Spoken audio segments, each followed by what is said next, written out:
ஏ ஷாலினி எப்படி இருக்க? ஏ மோனி, நான் நல்லா இருக்கேன். நீ எப்படி இருக்க? இவர்தான் என் மாமா, நல்லாவே தெரியுமே. ஏய் நீ என்னடி இப்படி அழைச்சு போயிட்ட? கல்யாணத்துக்கு முன்னாடி கொழுக்கு முழுக்குன்னு அழகா இருந்த, இப்ப பாவம் எலும்பு தோலுமா இருக்கு. கேட்டுச்சா?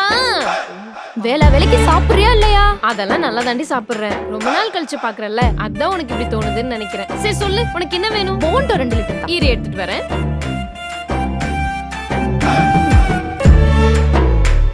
இந்தடி. தேங்க்யூ. நான் வரேன் ஷாலினி, வரேன் ப்ரோ. சரி மாமா, எப்ப நகை எடுக்க கிளம்புறோம்? எதுக்கு? என்னை யாராச்சும் பார்த்து இழைச்சிட்டேன்னு சொன்னா பவுன் வாங்கி தரேன்னு சொன்னல, அதுக்குதான். வா கிளம்பு. இன்னும் நீ என்ன பைத்தியக்காரனாவே நினைச்சிட்டு இருக்கல? ஒரு நிமிஷம். நான் இப்ப சொல்றத அப்படியே வந்து சொல்லிடு, சரியா? கொஞ்சம் கூட வெக்கம், மானம், சூடு, சொரணை எதுவுமே இல்லையா உனக்கு? குண்டம்மா குண்டம்மா சொல்லாத. குண்டம்மா